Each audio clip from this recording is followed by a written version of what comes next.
Hey guys, good afternoon. Maaraw na mahangin. Ngayon dumating na yung aming patio set furniture. Gagawin ni sir ngayon, di ba?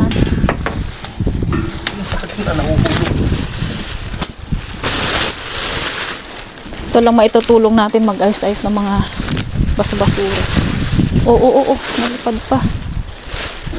Huwag kang kumalat kasi bawal magkalat. Pupunta sa kapitbahay. Honey, may nag-comment doon sa ating lumang bahay. Luma daw yung bahay natin. Yun lang kaya natin eh. Anong magagawa natin? Bakit mo ipipilit na? Hindi na maintindihan ng mga mga auntie ko kung ano ang maganda talagang bahay. So, kung ano ngayon kung luma ang bahay. Yun ang nakayaan natin. Oo. Hindi yung bahay natin isa doon, di ba binabalikan yata nila yung Oo. Anong problema doon? yung ating lumang video. Oo. Luma yung bahay natin.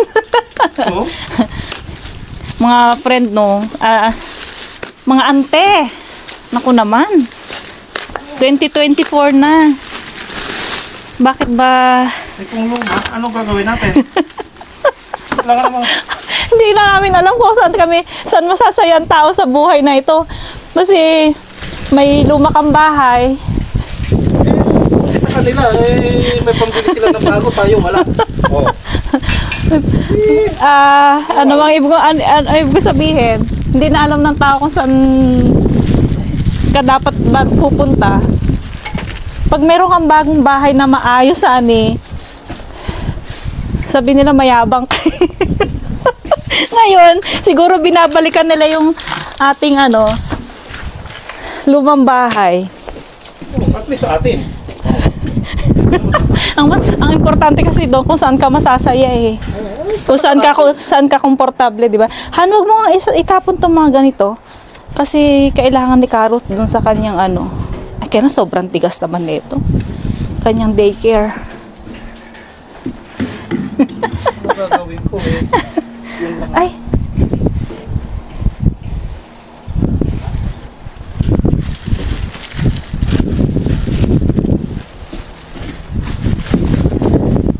Ang importante kasi doon mga kaibigan ay as long as kaya mong bayaran. Hindi naman natin sinasabi na mayaman tayo. Bibili tayo ng maraming bahay. Nagagalit ka. Nagagalit ka, Han? Sa akin may matirahan. Oh, may matirahan ka tapos masaya ka na at least paano nakapagpundar ka dito sa Canada. Wala na kaming doon kung yun lang nakaya namin nung time na yun kasi yun ang kaya namin bilhin eh. Luma yung bahay namin nun. Kasi yun naman. Luma na talaga siya kasi 1995 or 1996 yata yun. Yung bahay na yun. Wala akong pakialam sa kanila. Ako'y bahay natin yun ang sa akin. Wala akong pakialam sa kanila doon. Oo. Magsabi man sila kung ano-ano. Wala silang pakialam doon. Wala akong pakialam sa kanila. Kung naman sila sa 10 acres na... Natatawa ako. Wala akong pakialam doon sa kanila. Kasi pagka may luma kang bahay, sasabihin luma yung bahay mo. Tapos pag meron kang bahay naman na maayos, sabihin nila mayabang ka. Papakita mo yung bahay mo. Tawakan mo ito ma. Doon ka sa kabila. Parang mag-balance yun. Ito naman attach siya sa atin. Naka-attach sa talaga yan.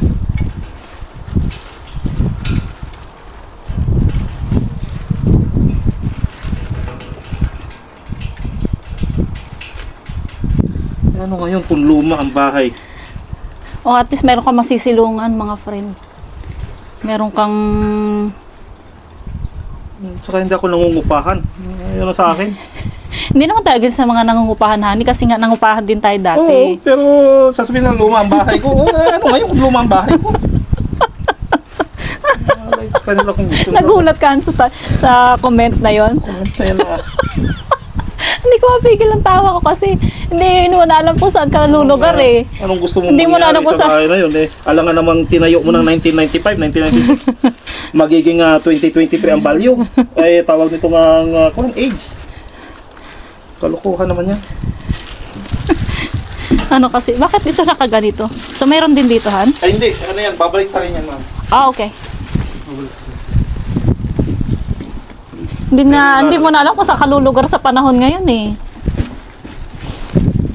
Ay, ano, kung maganda ang bahay mo, mas maganda ang bahay mo kaysa sa amin, okay lang yun. Wala naman kaming kinokompetensya sa'yo eh.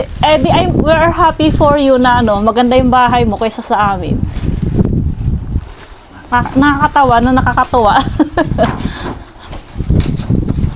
Bakit kailangan mo i-compare yung ano, bahay mo sa amin? Compare sa akin. Wala rin naman kang pakailam kasi yung sinasabi niya, may kakilala siyang ganyan na ewan ko na. Hindi ko na alam kung saan lulugar eh. Kaya shoutout muna sa mga auntie ko na swarding. Mga auntie, 2024 na. Talaga kayo oh. Maging masaya na lang tayo sa buhay. Huwag mo nang stressin kasi yung ano mo. Huwag mo nang stressin ang mga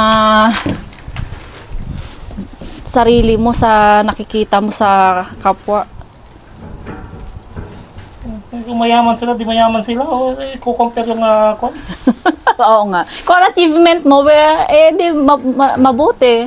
Masaya. Masaya ang buhay mo at kung may achievement ka. Di, ano mo rin, ang sasabi ko na lang, i-post mo rin kasi sa Facebook kung anong meron ka or sa YouTube. Para makita rin namin yung mga sinasabi mo. wow. Eh di wow. Ang sarap tumawa. Nakakatawa. Ano gusto kanila? Buti sana kung sila magbabayad ng utilities ko, sila magbabayad ng bahay ko, sila magbabayad, bubuhay sa akin. Papakilaman nila ako. Nagalit si Sir. Sorry naman, tawa ko ng tawa kasi nga natatawa talaga ako sa nabasa ko na ano eh. Yung dati naming mga video siguro doon siya nag-comment eh. Ewan ko lang kung... Sa bahay na yan, actually masaya ako sa bahay ko. Oo, tumagal kami. Mahal na mahal namin yung mga... Ano namin na marami kami memories doon, mga friend, no?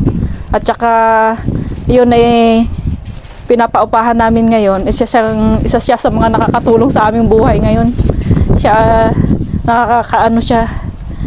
Isa siya sa mga income namin ngayon, mga friend, kasi pinaparentahan namin. Kahit luma siya, ano siya, nakakatulong siya sa aming ano ngayon, income. Sabagyan naman ng tao. At baka bibili pa kami ng ibang lumang bahay para parentahan ulit. Okay lang yon kahit na luma, mas may luma pa nga pero masaya sila rin eh.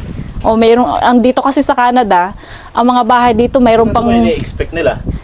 Dati mayroon pa bang bahay dito na ano, may mas luma pa, may 1939, may 1929, pero magaganda pa dito. Unang tirahan namin ng tita ko, 1950s yun.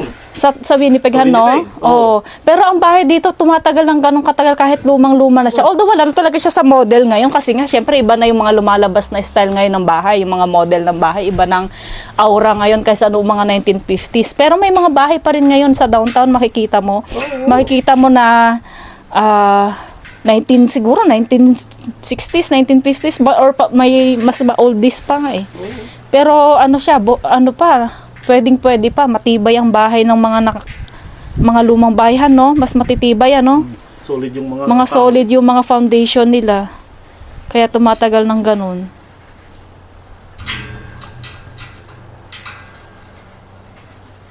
Okay lang yun. Kahit nakabili ka ng bahay na luma or ano, basta may bahay.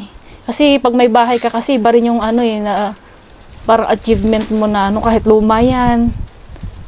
Kahit gaano pang taon yung bahay na yan, basta may bahay ka, masaya kasi binili mo yun dahil property mo yun eh. Property mo kasi yun eh. At pag binili mo yun, proud ka, yung mga achievement mo kasi yun, magkaroon ka ng bahay dito sa abroad. wala nang pakialam sila kung ano yung nabili mo. Ngayon, kung nakita nyo, nalulumaan kayo dun sa una namin bahay, ay, di balikan nyo tong bahay namin isa. I-review nyo na lang yung ito. Ngayon, nung makikita mo siguro tong bahay namin na isa naman na bago, ano na naman ang masasabi mo na naman? Another, iba na naman, ibang, hindi ka na naman matutuwa. Iba na naman ang masasabi mo. Kasi dumaan na kami sa sa lumang bahay. May nasabi pa. O tapos, eto, meron na kaming bagong bahay. Meron ding mga nasabi yung mga auntie ko na mga auntie na kumari kong mga auntie ko.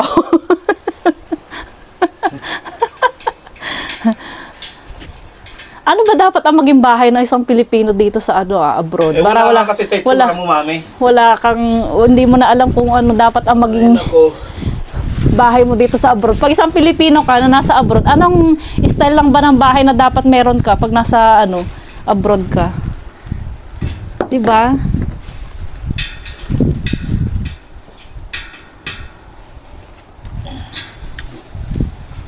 Tapos i-shoutout ko nga yung isa kong kumare na laging nakaantabay sa aking mga video, sa mga comment ko. Hello sa iyo, batiin naman kita minsan sa video ko si, pangalan niya, Dani? Si Madam Emma Mendoza. Hello, Madam. Maraming salamat sa mga comment mo, no?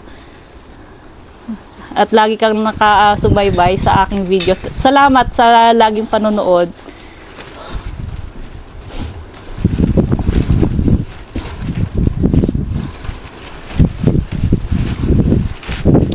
Oops. Oo, tatama dun, honey. Ayan. Ngayon, sturdy siya, honey, kasi hindi siya hindi siya gumagalaw. Ayan, mag-set up tayo dito. Kasi, ito namang mga kumari ko kasi,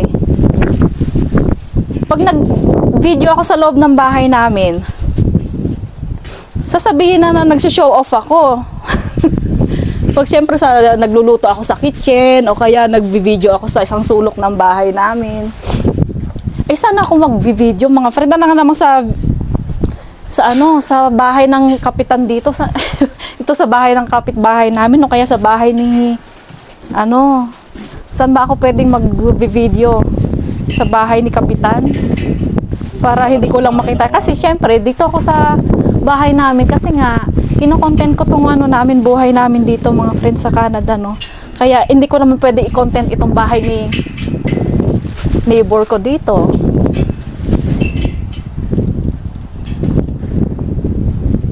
Hindi natatapos tong ating, gusto ko na sanang i-twist yung, video natin sa ibang bahagi ng buhay. Kaya lang tatawa kasi ako sa mga comment minsan eh. Kung maiwasan mag-react.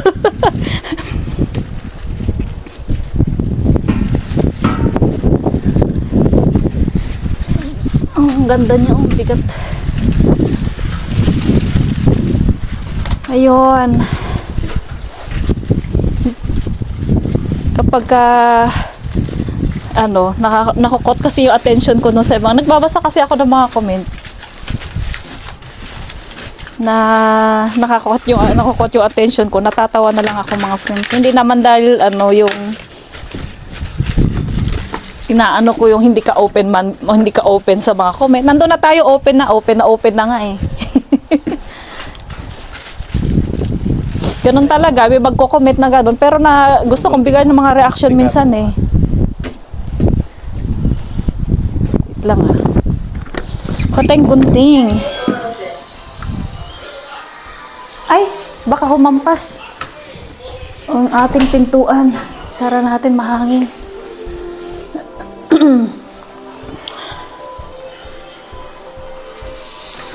Saan pa yung mga gunting?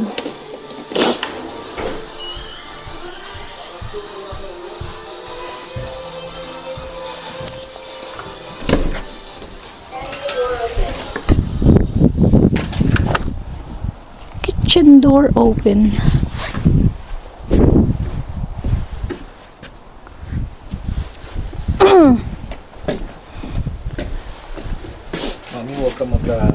Ano?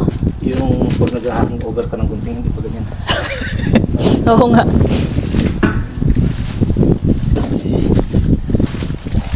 Ano ko dito, honey?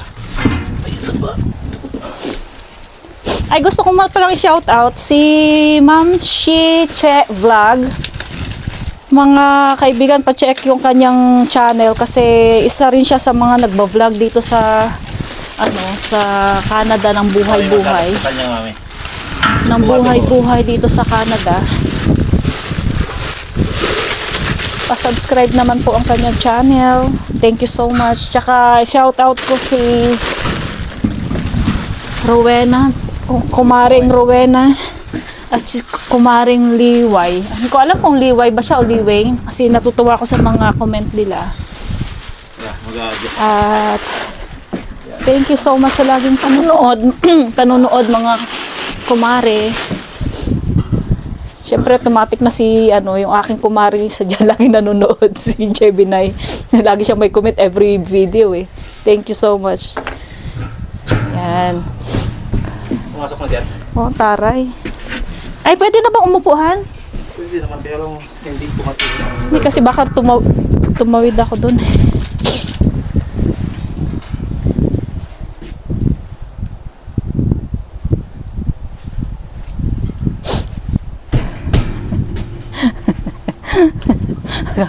Nakakatuwa din talaga mag-YouTube.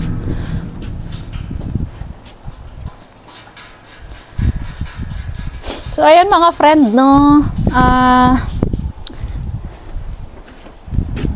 Hindi ko alam paano tapos ito ating video. Natatawa ako.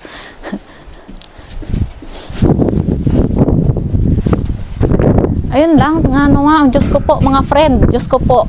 Kaya, mag-ano na lang tayo sa buhay-buhay natin, mag-concentrate tayo sa buhay-buhay natin, sa mga focus na lang tayo sa natin, hindi yung hindi ka na lang, hindi mo alam po paano mo ookrayin yung bahay namin eh. Para lang may masabi. Ayun, thank you so much for watching. Please subscribe pa din and like and comment mga friend, no? So ito, pag natapos namin, masarap na dito tumambay sa summer. Kasi mahangin, oh. Sarap. Okay, bye! Thank you. God bless. Sa uulitin. Bye!